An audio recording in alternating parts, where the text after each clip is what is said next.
À ta santé. Santé. Putain, en trinquant de l'eau, c'est pas normal. Ça n'existe pas chez nous. On a envie de te parler de confiance en soi et de comment avoir confiance en sa capacité à accompagner ses clients. Et je vais juste dire pourquoi est-ce que ce sujet il est important et pourquoi est-ce qu'on a envie de l'adresser. Pour la simple et bonne raison que je vois beaucoup de coachs, thérapeutes et des personnes qui sont dans l'accompagnement de façon générale qui, par souci de confiance en eux, vont se réfugier dans des formations métiers à ajouter des cordes à leurs arcs, alors qu'en réalité, ils ont déjà 10 cordes à leur arc et ils n'ont même pas une seule flèche à tirer. Et rien ne sert d'ajouter des cordes à son arc, il suffit juste de prendre confiance réellement en soi et en sa capacité à accompagner des clients pour les servir et les accompagner, changer leur vie et avoir un business prospère. C'est la raison pour laquelle je pense que ce sujet est plus que nécessaire. Alors avant de démarrer, juste le call to action, abonne-toi, mets la cloche des notifications. Qu'est-ce qu'on dit aux personnes qui n'ont pas fait ça? Qu'est-ce qu'on dit quoi? Qu'est-ce qu'on leur dit s'ils ne se sont pas encore abonnés? Bah, c'est maintenant ou jamais, sinon la maison va exploser. Accrochez-vous. Non, plus sérieusement, abonnez-vous. Ça nous aide énormément à faire grandir la chaîne et à la faire connaître au plus grand nombre. Et on apporte énormément de valeur. Ce n'est que le début. Et si tu me connais, tu sais que j'ai un gros podcast avec plus de 190 épisodes et que là, je dois être à ma 10e vidéo YouTube. Donc, il y a du lourd qui va arriver et je sais tenir dans le temps mes engagements. Donc, abonne-toi, mets la cloche et un petit like. C'est tout ce qu'on demande. Ok, confiance en soi. On y va? On y va. C'est parti. Premier point, est-ce que tu as toujours eu confiance en toi ou pas? Oh, absolument pas. Et même encore aujourd'hui, il y a plein de moments où j'ai pas confiance en moi. Ouais, moi aussi. Ouais, voilà. C'est la vidéo des révélations en fait. Ouais, c'est les dessous de la table. Mais déjà, même avant qu'on aille plus loin dans le sujet de la confiance en soi, je pense que c'est important de redéfinir c'est quoi la confiance en soi, notamment par rapport à l'estime de soi. Parce qu'on fait très souvent la confusion entre les deux, alors que c'est pas la même chose. Et tant qu'on ne sait pas ce que c'est exactement, on ne peut pas tirer sur le bon levier pour la développer correctement. Donc l'estime de soi, c'est plus dire je suis assez, c'est à quel point on va se valoriser, c'est un peu la note de valeur qu'on se donne sur ce qu'on vaut en tant que personne, que la confiance en soi, c'est directement dire je suis capable de, donc c'est directement lié à nos actions. Donc on peut avoir une bonne estime de soi et à certains moments moins de confiance en soi. L'inverse est possible aussi, mais c'est un peu moins le cas je pense. Et donc voilà, c'est aussi différents piliers sur lesquels travailler, que l'estime de soi, ça va plus être aussi lié à l'amour de soi, aux affirmations positives, etc. Que la confiance passe directement par l'action. Donc ça, c'est déjà un bon point à savoir. Et je pense un petit contexte à remettre pour savoir aussi de quoi on parle ici. Ouais, très bien fait. Tu dis la confiance, elle vient avec l'action, mais la confiance vient aussi avec l'estime, non? Forcément, plus tu as une bonne estime de toi, donc plus tu te valorises, plus tu vas aussi avoir confiance en toi facilement, dans le sens où tu vas te donner aussi l'opportunité de passer à l'action plus rapidement parce que ta valeur ne dépend pas de ce que tu fais. Tandis que quand tu as une faible estime de toi, tu vas plutôt justement définir ta valeur en fonction de tes actions, en te disant j'ai pas fait ça, je suis nulle, etc. Donc ça va être plus compliqué aussi. Donc première étape, c'est bosser sur son estime de soi. Et plus plus on se valorise et on se considère aussi en tant que personne, notamment dans la manière dont on se priorise dans notre vie, plus on aura derrière confiance en soi, dans le sens où on va se laisser l'opportunité de montrer notre valeur, justement, parce qu'on ne sera pas là à se tracasser. Mais qu'est-ce que les autres vont penser de moi si je fais ceci ou si je fais cela? Ok, je vois, je comprends. C'est intéressant. Moi, je rebondis juste sur la question, est-ce que tu as toujours confiance en toi? Parce que la réponse chez moi, c'est la même, c'est non. Je n'ai pas toujours confiance en moi. Pas plus tard que… Enfin, franchement, je pense tous les mois, j'ai des crises d'angoisse où je me dis, j'y arrive pas, je suis trop nul, j'ai pas la capacité de… Je suis pas assez pour… J'ai tout le temps ce dialogue de merde aussi et je pense sincèrement que… C'est même pas je pense. J'ai côtoyé tous les gros entrepreneurs que vous connaissez sur le web. Ils ont tous ces mêmes questionnements, ils ont tous ces mêmes problématiques à différents moments. Et en fait, c'est juste normal. Et je pense même que c'est sain parce que si on avait tout le temps confiance en soi, déjà, je pense que c'est… Ça serait moins marrant déjà. Ouais, ça serait moins marrant, ça serait pas une personne avec qui on s'accroche. Il n'y aurait pas de péripéties, il y aurait moins de serveurs, je pense. Donc, bon. Ouais, et puis l'excès de confiance, c'est pas toujours bon non plus parce que ça a tendance à nous éloigner des autres, peut-être parfois nous prendre des risques justement inconsidérés, et du coup de se casser la gueule, enfin, c'est pas non plus Ouais, non, le meilleur, quoi. c'est pas non plus le meilleur, je pense. Mais en tout cas, sache que c'est complètement normal. Maintenant, est-ce que moi, je doute de ma capacité à accompagner des personnes? Non, ça, jamais. Très sincèrement, jamais. Et pour différentes raisons. La première, c'est que de une, euh, je sais à qui je m'adresse. Je sais qui est-ce que je veux accompagner, sur quelle thématique on les accompagne. Et j'adresse pas des personnes que je ne sais pas servir. Et du coup, bah, naturellement, en m'adressant aux personnes que j'ai une certitude de 10 sur 10 de pouvoir accompagner et servir, bah, en fait, je peux juste avoir confiance en moi.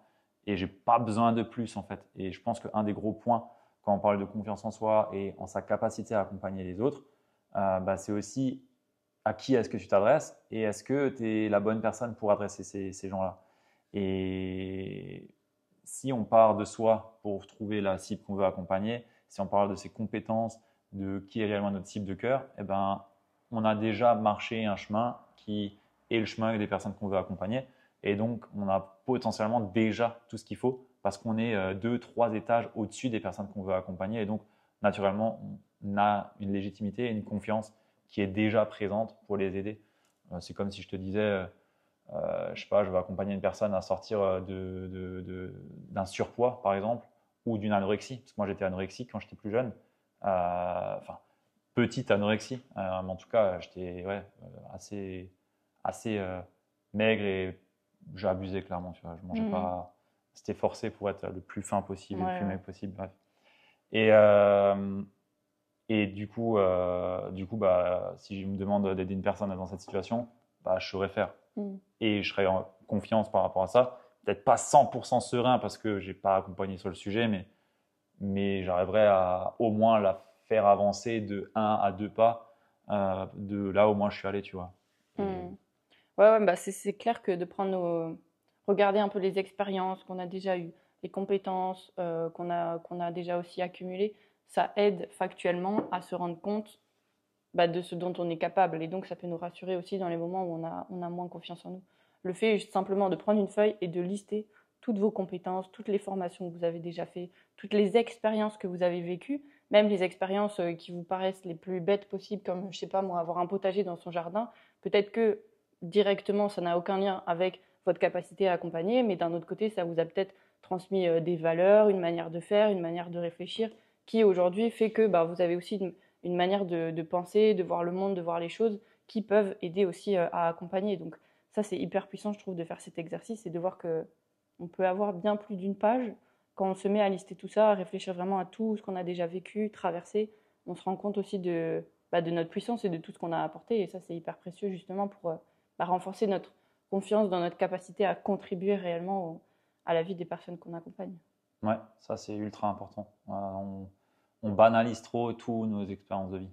Alors que la réalité, c'est que c'est pas banal et que des choses qui nous semblent simples pour nous le sont absolument pas pour d'autres.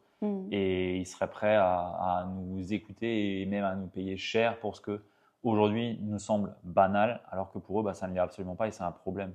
Tu vois, c'est toujours pareil, c'est le problème des uns sont les facilités des autres, ou je sais pas comment on le dit là, mais en gros, chacun est différent et on a tous des choses à apporter aux autres et sur lesquelles bah, ça nous semble pas, pas grand-chose, mais au final, ça l'est. Et dans le domaine de l'accompagnement, eh ben, c'est souvent le cas.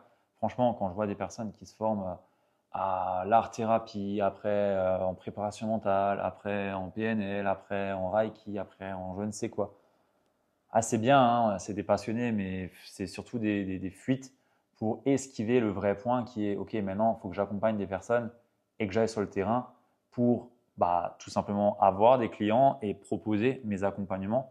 Mais j'ai peur de me faire rejeter, j'ai peur de montrer que ça ne marche pas. Et du coup, bah, on se cache dans ces formations, entre guillemets, qu'on va faire en plus, alors que le vrai point à adresser, c'est, bah, OK, peut-être que j'ai pas confiance en ma capacité à développer le business, mais pour accompagner les gens, là, je suis clairement légitime et j'ai clairement tout ce qu'il faut. Il faut en prendre conscience, comme tu as pu dire, en listant les choses, se rappelant de ce qu'on a pu traverser.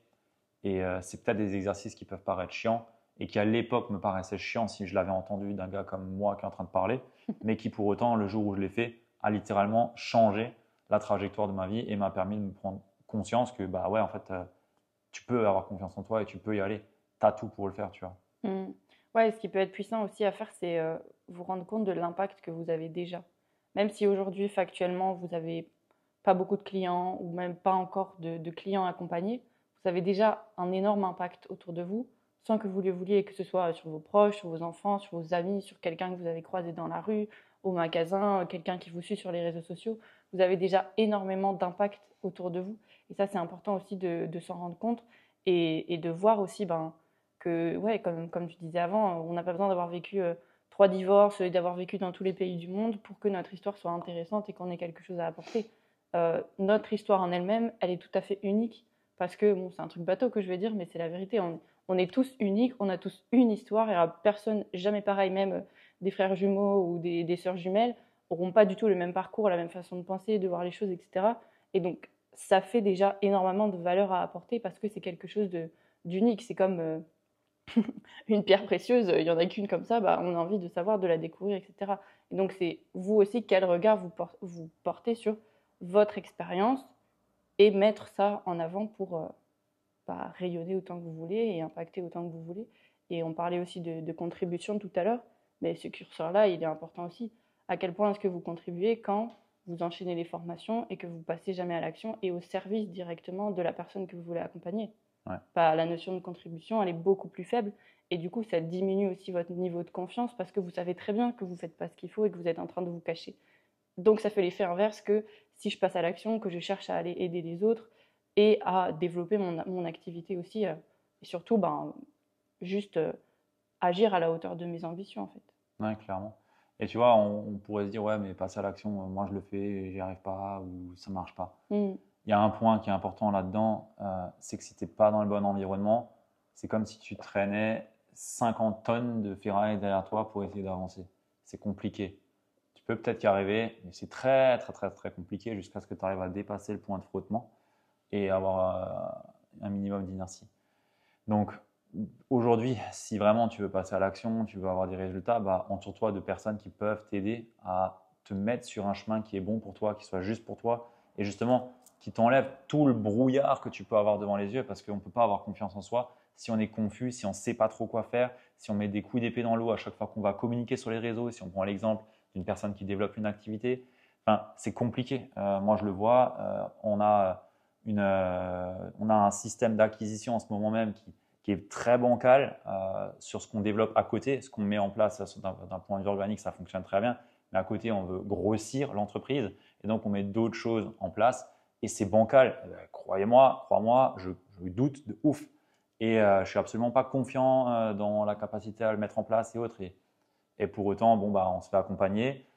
Les personnes qui nous accompagnent, elles ont déjà fait le chemin. Donc, c'est beaucoup plus simple. Mais il y a tous ces questionnements de, OK, il y a un shift identitaire à opérer. Il y a des mécanismes de pensée, des façons de voir les choses que je n'avais pas encore et que j'ai besoin d'avoir. Et tout ça, bah, forcément, si je ne l'ai pas, bah, je reste dans le flou et je ne peux pas avancer en fait. Et du coup, c'est important d'être dans un environnement porteur. Donc, mon invitation pour toi, c'est si aujourd'hui tu galères, fais-toi accompagner, sincèrement. Alors, je suis biaisé, je vends de l'accompagnement, mais en même temps, je peux que vendre ça. C'est ce qui a changé littéralement ma vie et la vie de tous nos clients. Donc, oui, je le vends et j'en suis fier, tu vois. Mais c'est important. Le deuxième point, passer à l'action, ça ne veut pas dire commencer à faire des pas de géant. Ça veut juste dire que tu peux faire un petit pas aussi. Mais un petit pas qui est un petit peu sans plan, bah, ne sert à rien. Et c'est la raison pour laquelle aussi tu dois être clair sur ce que tu fais et sur la stratégie que tu veux mettre en place. Sinon, pareil, tu remets pas des grands coups d'épée dans l'eau, mais des petits coups d'épée dans l'eau. Donc au final, c'est pareil. Oui, c'est ça, parce que tu construis au jour le jour. Enfin, Ouais. du coup, tu construis pas, tu avances au jour le jour, mais Ouais. tu construis rien. Donc, c'est important d'avoir une ligne rouge, même si aujourd'hui, c'est encore un peu le flou et que tu sais pas exactement où tu vas. Si aujourd'hui, tu es dans l'accompagnement, c'est que tu as un désir justement de contribuer, d'avoir un minimum d'impact. Donc, c'est important de pouvoir aussi mettre des mots dessus et savoir quel impact justement tu as envie d'avoir pour que ce soit ça qui te guide dans ce que tu fais dans ton quotidien. Et moi, je trouve que la puissance des intentions, ça a énormément d'impact aussi dans ce sens-là. Parce que quand tu te connectes à tes intentions, même tous les matins, te dire OK, c'est quoi mon intention pour la journée, tu vas forcément agir différemment que si tu vas en mode freestyle, bon, bah, on verra bien, je vais faire ceci, cela, etc. Mais, Ouais, c'est un ensemble. Quand on parle de confiance en soi, c'est un ensemble d'éléments qui font que tu vas être dans le bon axe et le bon environnement qui va te permettre de passer à l'action. Et ça, c'est super important. Et quand on parle d'environnement, c'est l'environnement, ce qui se passe dans ta tête déjà, et l'environnement qu'il y a autour de toi, parce que ce qu'il y a autour de toi va influencer ce qu'il peut y avoir dans ta tête aussi. Donc, c'est important et je pense que c'est la pierre angulaire quand on parle de confiance, c'est où est-ce que tu évolues et avec qui est-ce que tu évolues. Et quand on dit avec qui, c'est des personnes extérieures, mais encore une fois, toi, qui est-ce que tu es aujourd'hui et qui est-ce que tu as besoin d'être et d'incarner pour arriver à ce que toi, tu souhaites vraiment développer. Et ta confiance de contribution et de capacité à accompagner, bah, elle viendra que le jour où tu es capable de reconnaître la propre valeur que tu as, comme tu as pu le dire. Et c'est pas en ajoutant des bouts de papier qui de toute façon n'ont pas de valeur aux yeux de vos clients. Ça, on peut se le dire tout de suite. Hein. C'est pas parce que tu as 10 diplômes qu'on va te dire ah bah oui, je vais le choisir lui.